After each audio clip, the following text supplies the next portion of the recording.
Good day mga kaenggi, Kuya Mike. Alright, so pawis na pawis tayo. Ang init mga kaenggi.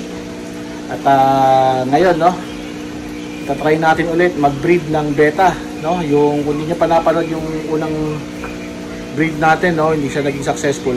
So in-audition muna natin yung ating mga breeder, Alright.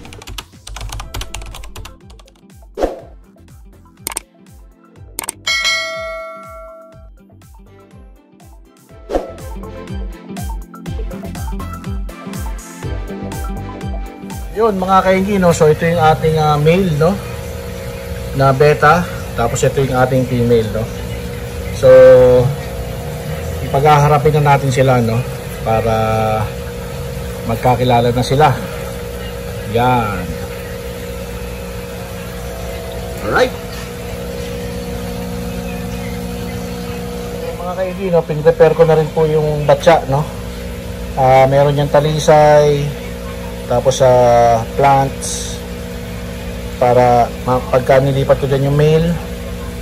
Chimney method pa rin yung gagawin natin, mga kainggi, tapos naka-ready na rin yung ating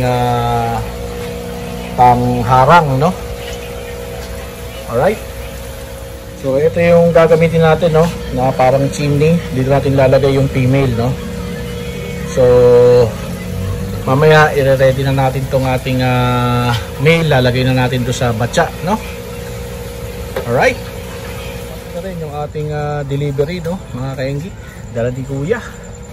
Alright, yun, so ito na po yung ating delivery, so side trip lang to dun sa ating beta vlog, at tara, tingnan natin kung ano itong dumating. Alright,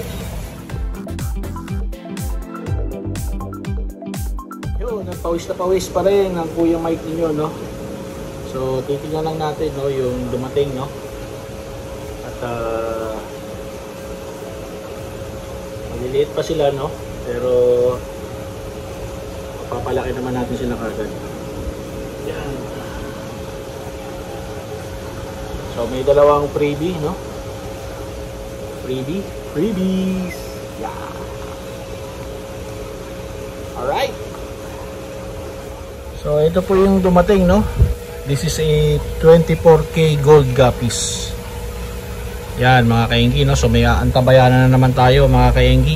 Alright, so mga kainggi, ano pa bang gagawin natin dito? Acclimate na natin yan. So dito natin yan lalagay, at tabi ng ating FG, so ready na to. Yan. Yan dyan, yan may tag na nga, Alright.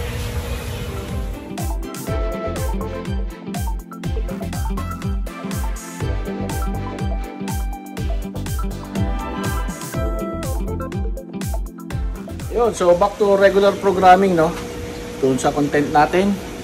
At tara, mag-breed na tayo ng beta.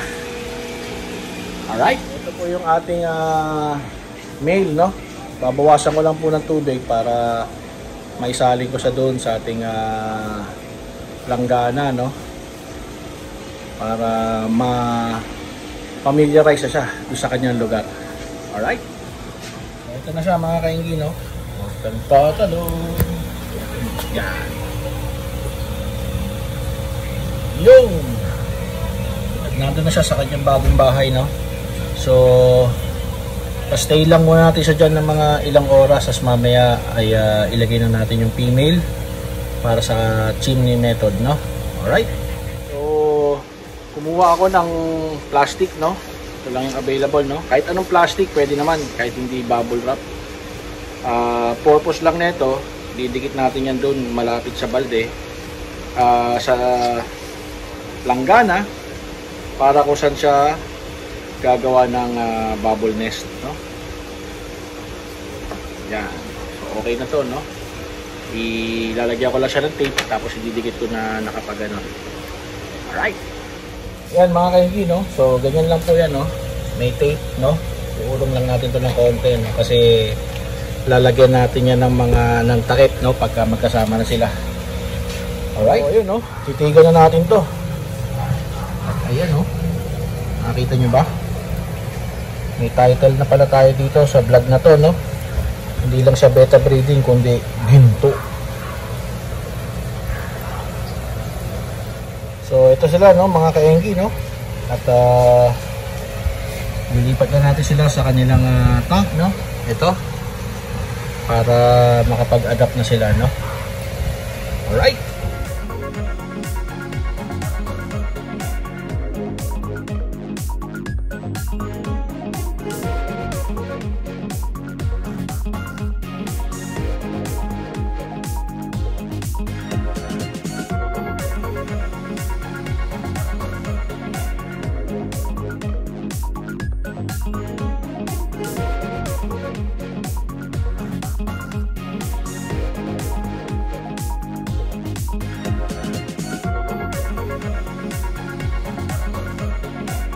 Ilalagay na natin yung ating chimney, no?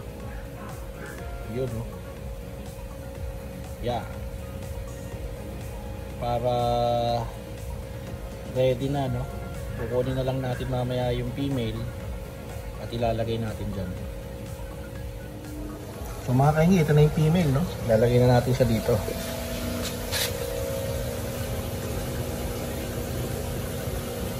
Yun.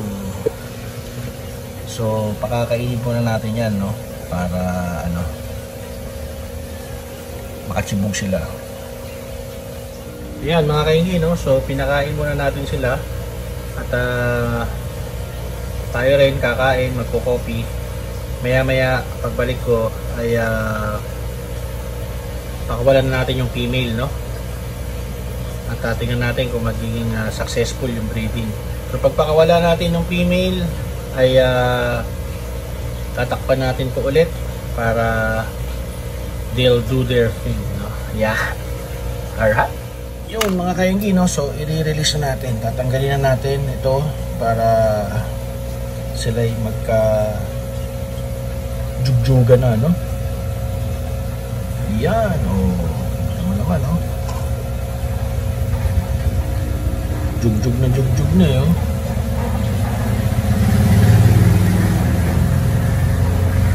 Sabi ng babae, habulin mo ako. Hindi ako easy to get. No? Alright.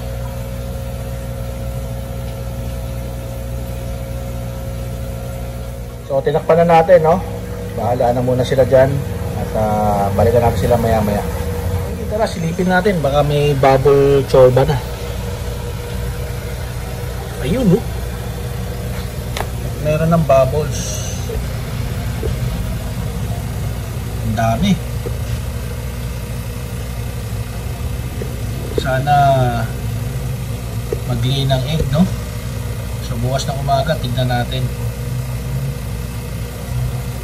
So mga kainggi, dito na natin muna tatapusin yung ating vlog, no? At may mga bubble nest na. Pabayaan lang muna natin sila dyan. At gawa na lang tayo ng bagong upload, no? Kung ano pong nangyari. Alright. Mga kainggi, ayun, no? Kung nagustuhan niyo tong video na to, no, please consider subscribing. Ganun lang po, no, ang style ni Kuya Mike pag magbi-breed ng beta. Make sure lang po na kondisyon yung inyong mga beta bago niyo isalang, no. Makapapansin niyo naman yun doon sa puwetan ng babae na parang may mga namumuti na, no. Alright. So mga kainggi, alam na this. Bye bye. Alright.